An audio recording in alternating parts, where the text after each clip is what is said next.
Next chapter में आऊं, छठा चैप्टर, इसका नाम है प्रमेय चिकित्सा।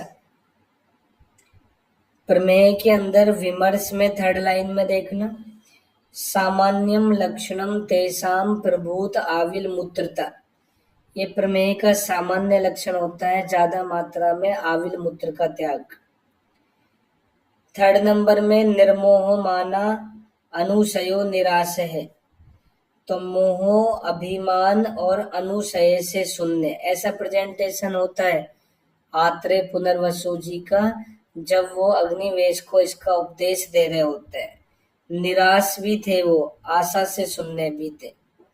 और ये प्रमेय जो रोग होता है इसका प्रेजेंटेशन भी ऐसा ही होता है। तो जो इस तरह के लोग होते हैं, मोह अभिमान अनुशय क्रोध से शून्य, आशा से शून्य, उनके अंदर प्रमेय होने के ज्यादा चांसेज होते हैं। मतलब आलसी, कुछ काम नहीं करते हैं, सिंसियर नहीं रहते हैं, उनमें ज्यादा चांसेज होते हैं। 4 नंबर का श्लोक, आस्या सुखम स्वप्न सुखम दधिनी ग्राम्य ओदक अनुप्रसापयांसी नव अन्नपानम गुणवैकृतम च प्रमेय हेतु कपकृत च सर्वम। तो ये लाइन आती है प्रमेय के निदान में। सारे निदान जो है ये कप को बढ़ाने वाले होते हैं। आस्या सुखई स्वप्न सुखई गुरु स्निग्ध अति भोजनई, ये हमने किस में पढ़ी थी? कफ शिरोरोग की लाइन है। इसके बाद में नेक्स्ट श्लोक में आऊं, संप्राप्ति मेदस्य मासम च शरीरजम च क्लेदम कपो बस्ती गतम प्रदुष्य। कि मेद हो गई, मांस हो गई, शरीर क्लेद हो गया, इनको कप बढ़ के दूषित कर देता है और बस्ती प्रदेश में ले जाकर मूत्राशय से बाहर निकालता है। तो इसे बोलते हैं कफज प्रमेय। दूसरी लाइन में ये सब दूषित मेद मांस और शरीर क्लेद यदि उष्णता से होते हैं, उष्णता से यदि मेद मांस शरीर क्लेद दूषित हो जाते हैं तो पित्तज प्रमेय होता है।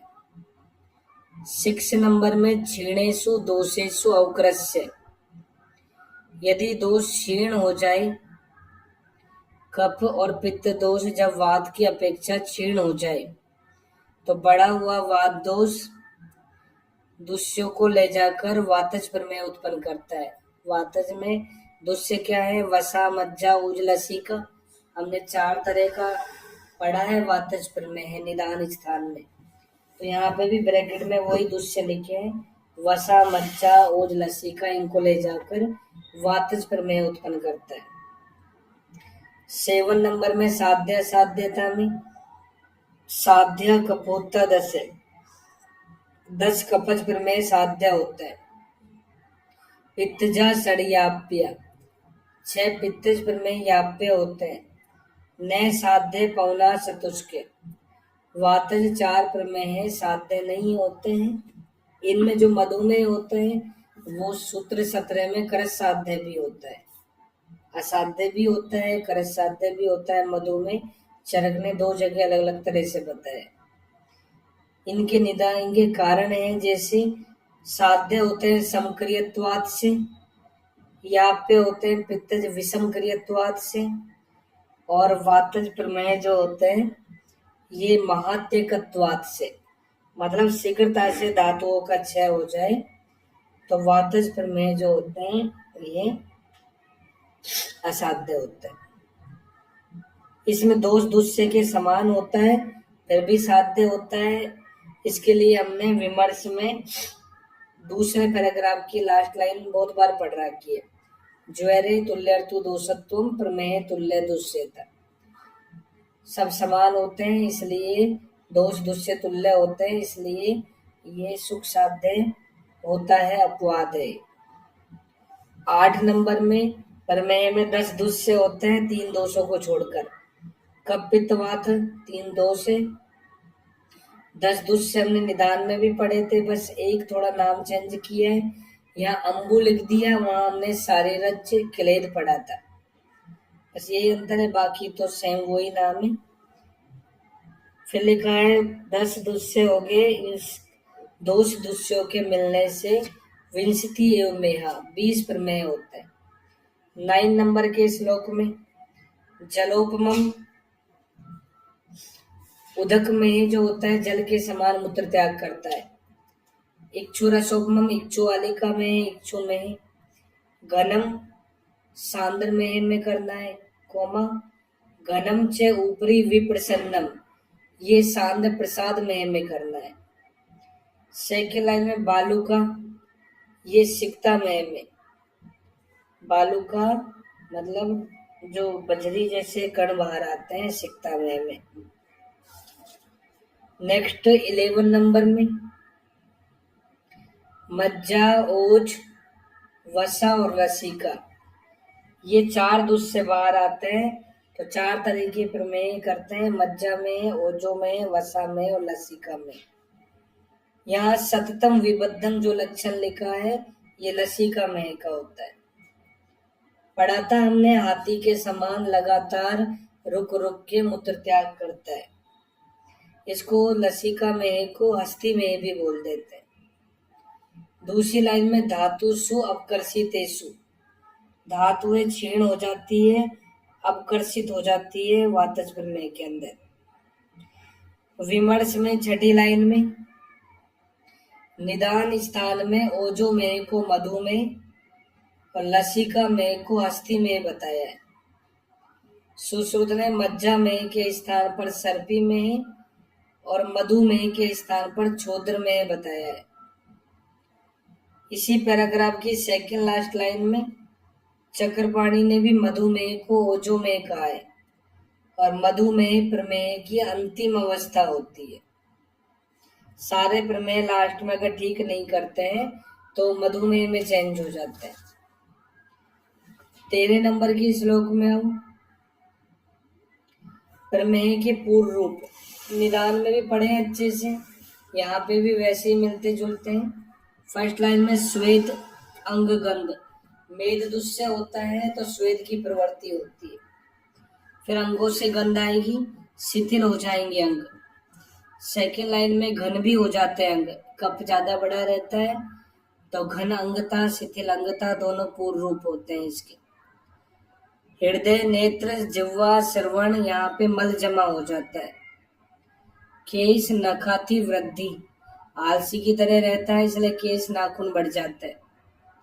शीत प्रियत्व शीतल चीजें प्रिय होती है। गल तालुशोष भी होता है, मेदो व श्रोतोविद का लक्षण होता है ये तालुशोष।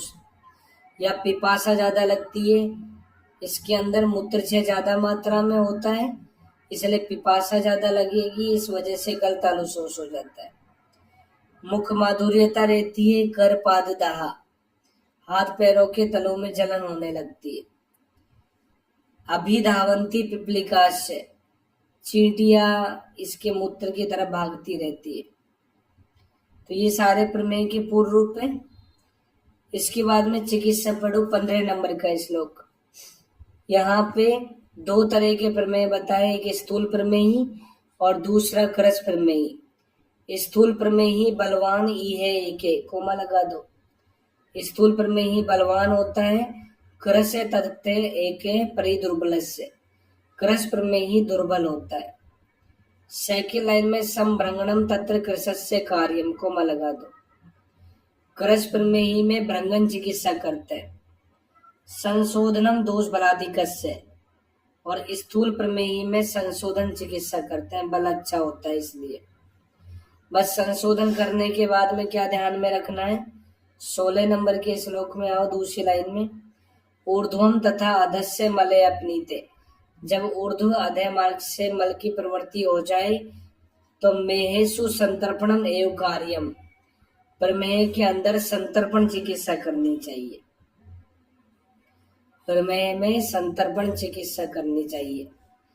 क्यों करनी चाहिए? प्रमेय तो एक संतर्पण जनित रोग होता है, फिर भी इसमें संतर्पण क्यों कराते हैं?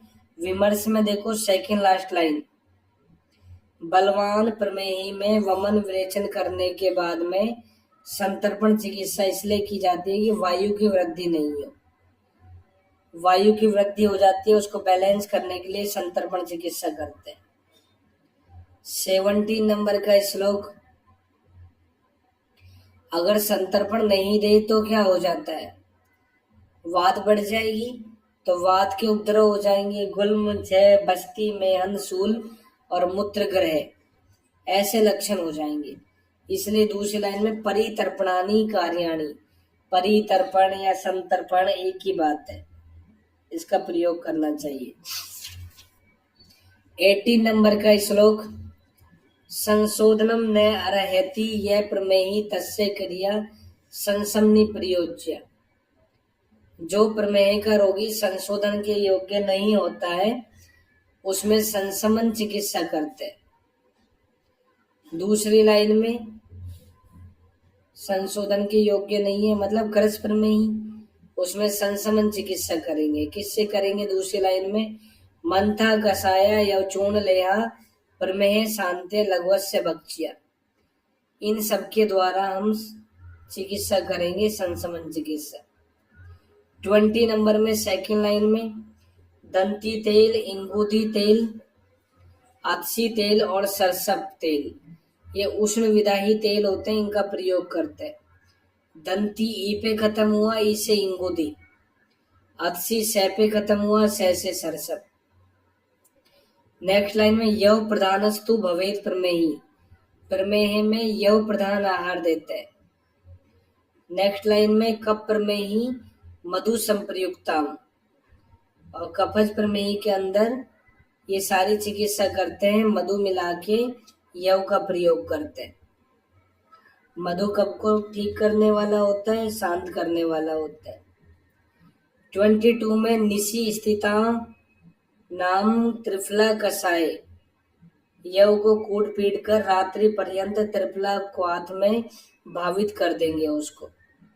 छोद्र युक्ता यवानाम, और फिर जो सत्तू बनेगा उसमें मधु मिला के काम में लेंगे उसको। जौ का सत्तू देने हैं, रात भर त्रिफला के क्वाथ में छोड़ना है उसको, जौ को। 24 में जौ का प्रयोग ज्यादा मात्रा में कर रहे हैं प्रमेह के अंदर, रुक्ष होता है, इसके संशमन चिकित्सा में भी लिखा है यव चूर्ण लेहा, जौ का आटा देना चाहिए।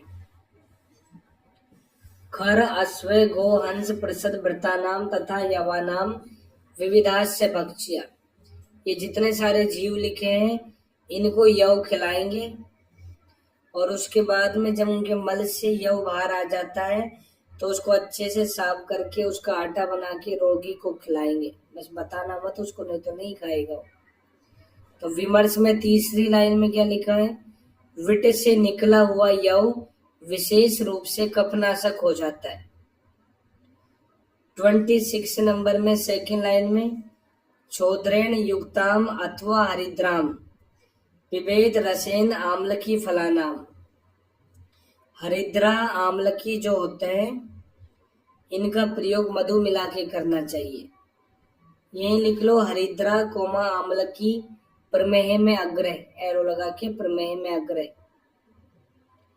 हरिद्रा को निशा भी बोल सकते हैं, निशा आम्लकी प्रमेह में अग्रह है। ब्रैकेट में लिख दो अष्टांग हृदय, निशा आम्लकी प्रमेह में अग्रह है, अष्टांग हृदय। फिर दूसरा लिखो हरिद्रा, एरो लगा के प्रमेह में अग्रह, ब्रैकेट में लिखना सुश्रुत कोमा अष्टांग संग्रह। सुश्रुत अष्टांग संग्रह के अनुसार हरिद्रा प्रमेह में अग्रह होती है। प्रमेह है पे खत्म हुआ, है से हरिद्रा शुरू कर देना। नेक्स्ट श्लोक 37 नंबर का श्लोक, वातज प्रमेह में स्नेह पान कराएंगे, दोषों के अनुबंध को ध्यान में रखते हुए। दूसरी लाइन में लिखा है तेलम कफे स्यात्, यदि वात के साथ कफ का अनुबंध हो जाए तो तेल का प्रयोग करते हैं। पित्ते घृतम, और यदि पित्त का अनुबंध हो जाए तो घृत का प्रयोग करते हैं। पित्त का अनुबंध हो जाए तो घृत का प्रयोग करते हैं। अग्रे में वात का प्रशमना नाम क्या होता है? तेल। और वात पित्त प्रशमना नाम बस यही सोच लेना। प्रमेय में स्नेह की कौन सी मात्रा काम में लेते हैं? मध्यम मात्रा। 39 नंबर का श्लोक, त्रिकंटकाध्याय स्नेह, इसका रोगाधिकार याद रखना है, प्रमेय है। 40 नंबर में फलत्रिकाधिक्वाद, इसके घटक देखो। फलत्रिक होती है त्रिफला, दारू निशा मतलब दारू हल्दी, विशाला इंद्रायण को बोलते हैं, मुस्ताम च निष्क्वाद्य, कोमा लगा दो। ये 6 द्रव्य होते हैं क्वाद के, याद रखना है। त्रिफला, दारू हल्दी, मुस्तक और इंद्रायण। निशाम सैकल काम और हरिद्रा का कल्क होता है। क्वाथ 6 का होता है, 1 का कल्क होता है। जब ये बन जाए तो उस समय मधु संप्रयुक्तम, मधु मिलाकर पान कराना चाहिए फलत्रिकादिक्वाद का, सभी प्रमेय में। नेक्स्ट श्लोक 44 में लिखा है, लोध्रासव या मध्वासव, इसमें सेकंड लास्ट लाइन में मध्वासवो अयम कप पित्त प्रमेहान द्विपल प्रयोगात।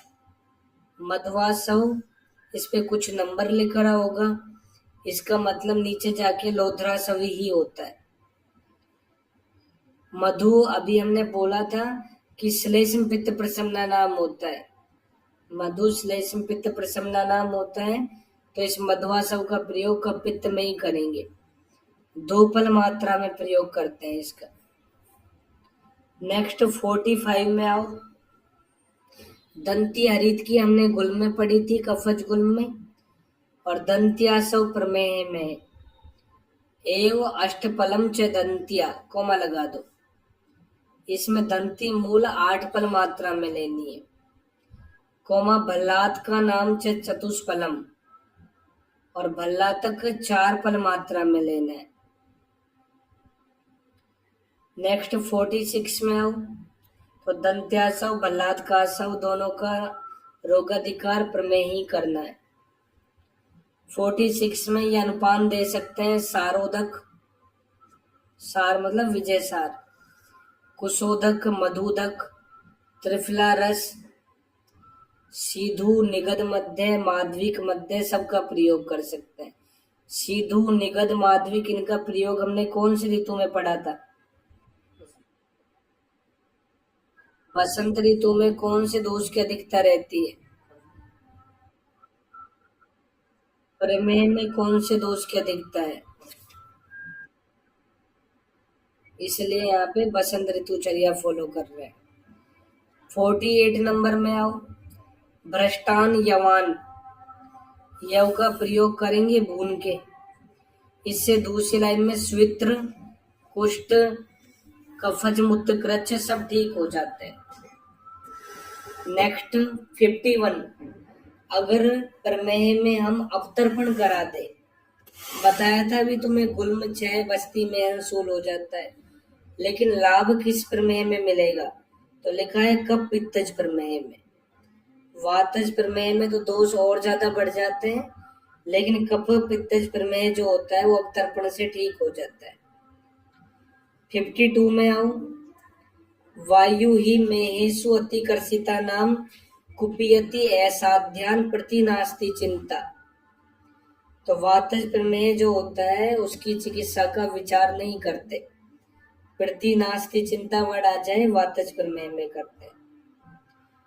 इसके बाद में 54 में आओ। रक्त पित्त और प्रमेय में डीडी कर सकते हैं। तो लिखा है हारिद्र वर्णम रुधिरम च मूत्रम, हारिद्र वर्ण का रुधिर मिला हुआ यदि मूत्र आ जाए और बिना प्रमेय के पूर्व रूप के आए हो, तो उसे रक्तपित्त समझना चाहिए। बिना प्रमेय के पूर्व रूप के आए तो उसे रक्तपित्त समझना चाहिए। और दूसरी लाइन में लिखा है यो मूत्रियेत तम न वदेत प्रमेयम, उसे प्रमेय नहीं समझना चाहिए। रक्त से पित्त से ही से प्रकोप है, उसे रक्त पित्त का प्रकोप समझना चाहिए। तो रक्त पित्त और प्रमेय में डीडी पूर्व रूप के आधार पे करते हैं। नेक्स्ट 55 में आओ। ये 3 श्लोक है, तीनों को ध्यान से याद रखना है। एक तो 54 वाला, 55 वाला देखो। यदि मधुर पिच्छा युक्त और मधु के समान मूत्र त्याग करे प्रमेय का रोगी, तो द्विविधो विचारे, दो तरह की बातें सोचते हैं। दूसरी लाइन में क्षीणेषु दोषेषु, कि दोष क्षीण तो नहीं हो रहे। अगर दोष क्षीण हो रहे हैं तो उसे अनिलात्मक स्यात्, कोमा लगा दो, उसे वातज समझना चाहिए, वातज प्रमेय समझना चाहिए। संतर्पण से हो रहा है तो फिर उसको कफज प्रमेय समझना चाहिए। विमर्श में देखो पहली लाइन में, प्रथम संतर्पण जन्य कफज प्रमेय में इक्षु में है और शीत में है समझना चाहिए, और वातज प्रमेय से मधु में ओजो में ये समझना चाहिए। 56 में आओ। साध्य साध्यता और बता रहा है। हमने पढ़ा था कि कफज साध्य, पित्तज याप्य और वातज असाध्य होता है। यहाँ बोल रहा है कि सारे प्रमेय असाध्य होते हैं। वातज के साथ में पित्तज और कफज भी असाध्य होता है, लेकिन कब? स पूर्व रूपा, कफ पित्त प्रमेय। अगर कफज प्रमेय में पित्तज प्रमेय में पूर्व रूप साथ में मिल रहे हैं और क्रम से ये वातज प्रमेय में चेंज हो रहे हैं, तो ये साध्य नहीं होते हैं। तो पित्तज प्रमेय भी असाध्य होता है जब पूर्व रूप होते हैं, कफज प्रमेय भी असाध्य होता है जब पूर्व रूप होते हैं साथ में। सेकेंड लाइन में साध्या नैते, साध्य नहीं होते।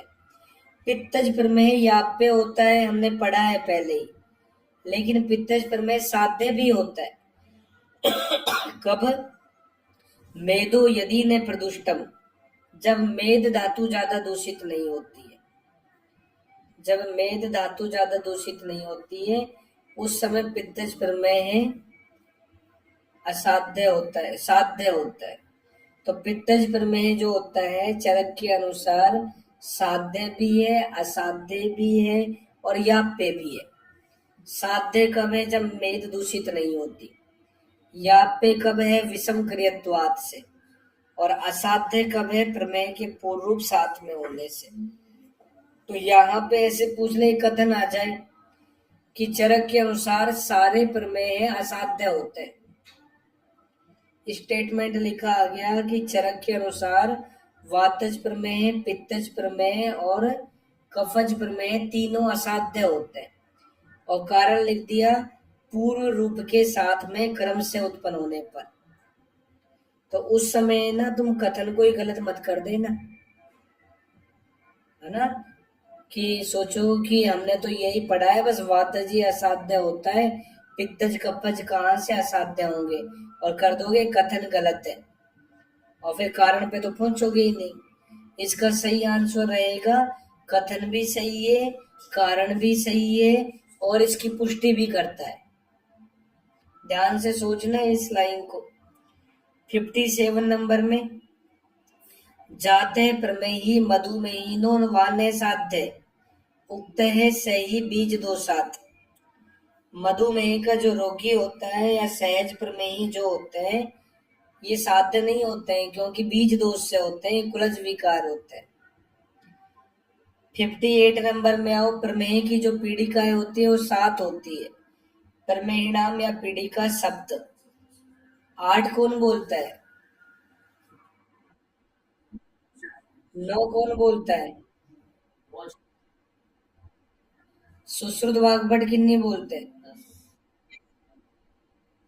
10। तो दूसरी लाइन में इनकी चिकित्सा है शस्त्रेण संशोधन रोपण से। शस्त्र से कर्म करना चाहिए, शोधन रोपण करना चाहिए। आज पढ़ा था व्यध शोधन रोपण, ये तो पक्वे गुल्म में करेंगे, और शस्त्रेण संशोधन रोपण ये लाइन प्रमेय पीड़िका में करेंगे।